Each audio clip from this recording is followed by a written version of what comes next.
ನಮಸ್ತೆ ಫ್ರೆಂಡ್ಸ್, ಸವಿಪಾಕ ಶಾಲೆ ಚಾನೆಲ್ಗೆ ತಮಗೆಲ್ಲರಿಗೂ ಸ್ವಾಗತ. ನಾನಿವತ್ತು ರಸಂ ಪುಡಿ ಮತ್ತು ರಸಂನ ರೆಸಿಪಿನ ಮಾಡಿ ತೋರಿಸ್ತಾ ಇದ್ದೀನಿ. ಮನೆಯಲ್ಲೇ ರಸಂ ಪುಡಿ ಮತ್ತು ರಸಂನ ಯಾವ ರೀತಿ ಮಾಡೋದಂತ ನೋಡ್ಕೊಂಬರೋಣ ಬನ್ನಿ. ಮೊದಲು ತೊಗರಿಬೇಳೆನ ನಾನು 3/4 ಕಪ್ ಆಗೋಷ್ಟು ಈ ಮೆಜರ್ಮೆಂಟ್ ಕಪ್ನಲ್ಲಿ ತಗೊಂಡು ಚೆನ್ನಾಗಿ ತೊಳ್ಕೊಂಡು ನೆನೆಸಿಟ್ಟಿದ್ದೆ 10 ನಿಮಿಷ ಮುಂಚೆನೇ. ಈಗ ಅದನ್ನು ಕುಕ್ಕರ್ನಲ್ಲಿ ಹಾಕ್ಕೊಂಡಿದ್ದೀನಿ. ಅದಕ್ಕೆ ಒಂದು ಸ್ವಲ್ಪ ಕರಿಬೇವು ಸೊಪ್ಪು ಹಾಕ್ಕೊಂಡಿದ್ದೀನಿ. ಒಂದು 2-3 ಡ್ರಾಪ್ ಆಗುವಷ್ಟು ಎಣ್ಣೆ ಹಾಕ್ಕೊಂಡಿದ್ದೀನಿ. ಅರ್ಧ ಟೀ ಸ್ಪೂನ್ ಆಗೋಷ್ಟು ಉಪ್ಪು ಹಾಕ್ಕೊಂಡು ಒಂದ್ಸತಿ ಮಿಕ್ಸ್ ಮಾಡಿಕೊಂಡು ಕುಕ್ಕರ್ ಮುಚ್ಚಳನ ಮುಚ್ಚಿ 1-2 ವಿಷಲ್ ಕೂಗಿಸ್ಕೊಳ್ಳೋಣ. ಈಗ ರಸಂ ಪುಡಿನ ಹುರಿಯೋದಕ್ಕೆ ಒಂದು ಬಾಣಲಿನ ಇಟ್ಕೊಳ್ತಾ ಇದ್ದೀನಿ ಗ್ಯಾಸ್ ಮೇಲೆ. ಅದಕ್ಕೆ ಒಂದು 100-150 ಗ್ರಾಮ್ ಆಗೋಷ್ಟು ಬ್ಯಾಡಗೆ ಮೆಣಸಿನ್ಕಾಯಿನ ಹಾಕ್ಕೊಂಡಿದ್ದೀನಿ. ಅದಕ್ಕೆ 1-2 ಡ್ರಾಪ್ ಆಗೋಷ್ಟು ಎಣ್ಣೆ ಹಾಕ್ಕೊಂಡು ಮೆಣಸಿನ್ಕಾಯಿನ ಹುರ್ಕೊಳ್ಬೇಕು.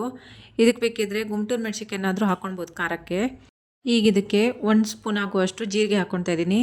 ಅರ್ಧ ಟೀ ಸ್ಪೂನ್ ಆಗುವಷ್ಟು ಸಾಸಿವೆ ಹಾಕ್ಕೊಂಡಿದ್ದೀನಿ. 1/4 ಟೀ ಸ್ಪೂನ್ ಆಗುವಷ್ಟು ಮೆಂತ್ಯ ಹಾಕ್ಕೊಳ್ತಾ ಇದ್ದೀನಿ. 1/4 ಕಪ್ ಆಗುವಷ್ಟು ಧನಿಯಾ ಕಾಳನ್ನ ಹಾಕ್ಕೊಳ್ತಾ ಇದ್ದೀನಿ. 1 ಸ್ಪೂನ್ ಆಗುವಷ್ಟು ಕಾಳು ಮೆಣಸನ್ನ ಹಾಕ್ಕೊಳ್ತಾ ಇದ್ದೀನಿ. ಇದಿಷ್ಟು ಇವಾಗ ಚೆನ್ನಾಗಿ ಹುರ್ಕೊಳ್ಬೇಕು. ಜಾಸ್ತಿ ಕೆಂಪುಗಾಗಕ್ಕೆ ಬಿಡಬೇಡಿ. ಇವಾಗ ಅದಕ್ಕೆ ಕರಿಬೇವು ಸೊಪ್ಪನ್ನ ಹಾಕ್ಕೊಳ್ತಾ ಇದ್ದೀನಿ. ಅರ್ಧ ಟೀ ಸ್ಪೂನ್ ಆಗುವಷ್ಟು ಹಿಂಗೆ ಹಾಕ್ಕೊಂಡಿದ್ದೀನಿ. ಇದಿಷ್ಟನ್ನು ಚೆನ್ನಾಗಿ ಹುರ್ಕೊಳ್ಬೇಕು. ನಿಮ್ಮ ಹತ್ರ ಗಟ್ಟಿ ಹಿಂಗಿದ್ರೆ ಗಟ್ಟಿ ಹಿಂಗೆ ಹಾಕ್ಕೊಳ್ಳಿ, ಇಲ್ಲಾಂದರೆ ಪುಡಿ ಹಿಂಗಾದರೆ ಪುಡಿ ಹಿಂಗೆ ಹಾಕ್ಕೊಳ್ಬೋದು. ಮಸಾಲೆ ಎಲ್ಲ ಹುರ್ಕೊಂಡಿದ್ದಾಗಿದೆ. ಈ ಮಸಾಲೆ ಎಲ್ಲ ತಣ್ಣಗಾಗೋಕ್ಕೆ ಬಿಟ್ಬಿಟ್ಟು ತಣ್ಣಗಾದ್ರ ಮೇಲೆ ಮಿಕ್ಸಿ ಜಾರ್ನಲ್ಲಿ ಹಾಕ್ಕೊಂಡು ಪುಡಿ ಮಾಡ್ಕೊಳ್ಬೇಕು. ಈಗ ರಸಂ ಮಾಡೋದಕ್ಕೆ ಗ್ಯಾಸ್ ಮೇಲೆ ಒಂದು ಪಾತ್ರೆನ ಇಟ್ಕೊಂಡಿದ್ದೀನಿ. ಅದಕ್ಕೆ 2-3 ಟೇಬಲ್ ಸ್ಪೂನ್ ಆಗುವಷ್ಟು ಎಣ್ಣೆ ಹಾಕ್ಕೊಳ್ತಾ ಇದ್ದೀನಿ. ಅರ್ಧ ಟೀ ಸ್ಪೂನ್ ಆಗೋಷ್ಟು ಸಾಸಿವೆ ಹಾಕ್ಕೊಂಡಿದ್ದೀನಿ. ಜೀರಿಗೆ 1/4 ಟೀ ಸ್ಪೂನ್ ಆಗುವಷ್ಟು 2-3 ಬ್ಯಾಡಗೆ ಮೆಣಸಿನ್ಕಾಯಿ ಹಾಕ್ಕೊಂಡಿದ್ದೀನಿ. ಗುಂಟೂರು ಮೆಣಸಿನ್ಕಾಯಿ ಬೇಕಿದ್ರೂ ಹಾಕ್ಕೊಳ್ಬೋದು ಒಗ್ಗರಣೆಗೆ. ಕರಿಬೇವು ಸೊಪ್ಪು ಹಾಕ್ಕೊಳ್ತಾ ಇದ್ದೀನಿ. ಈಗ ನಾಟಿ ಟೊಮಟನ 1-3 ಟೊಮಟ ಚಿಕ್ಕದಾಗಿ ಕಟ್ ಮಾಡ್ಕೊಂಡಿದ್ದೀನಿ. ಅದನ್ನು ಅದಕ್ಕೆ ಹಾಕ್ಕೊಳ್ತಾ ಇದ್ದೀನಿ. ಟೊಮಟ ಮೆತ್ತಗಾಗಬೇಕು, ಅಲ್ಲಿ ತನಕ ಚೆನ್ನಾಗಿ ಎಣ್ಣೆಯಲ್ಲಿ ಹುರ್ಕೊಳ್ಬೇಕು. ಟೊಮಟ ಇವಾಗ ಮೆತ್ತಗಾಗ್ತಾ ಇದೆ. ಈಗ ಇದಕ್ಕೆ ಅರ್ಧ ಕಪ್ ಆಗೋಷ್ಟು ಹುಣಸೆ ಹಣ್ಣು ರಸನ ತೆಗೆದಿಟ್ಕೊಂಡಿದ್ದೆ.